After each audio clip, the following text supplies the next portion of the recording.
tant que professionnels technologiques, nous devons toujours évaluer et réévaluer les technologies. C'est particulièrement vrai pour la division marché des capitaux où je dirige une équipe d'ingénierie. On est toujours en mode validation. Sur ce plan, Microsoft s'impose comme partenaire de confiance. Nous avons repoussé ces limites. Nous collaborons directement avec leurs équipes d'ingénierie de Redmond. Nous n'avons pas peur d'exprimer nos attentes, notamment en ce qui concerne certains aspects technologiques. Nous voulons passer d'une technologie générale à quelque chose de plus pointu. Et nous voyons poindre ce changement qui repose sur des critères bien précis. Microsoft présente un avantage pour marcher des capitaux. Elle offre une interface de choix et un bon outil de productivité avec la suite Office. Excel sera toujours indispensable aux négociateurs. On peut pouvoir accéder à la prochaine version 20 bits d'Excel. Nos échanges variés sont pertinents. Si le concept du nuage n'est pas facile à définir, la question des données volumineuses l'est encore moins.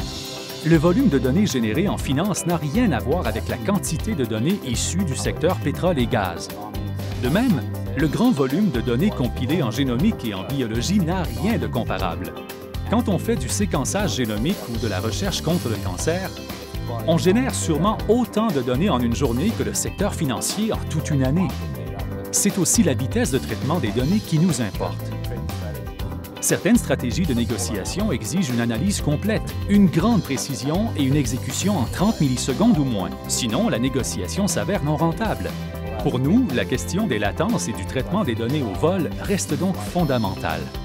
Malgré une série de techniques et technologies spécifiques, il est intéressant de voir comment une industrie en inspire une autre par son expertise. Là-dessus, je remercie Microsoft de nous mettre en relation avec des gens de tous horizons. En oubliant la concurrence, nous partageons librement notre expérience en traitement de données. C'est un enjeu qui prend de l'ampleur partout, car nous exploitons plusieurs ordinateurs. Plus il y en a, plus nous pouvons générer de données. Et je ne parle pas ici d'intervention humaine. Cette avalanche de données n'est pas produite par des humains.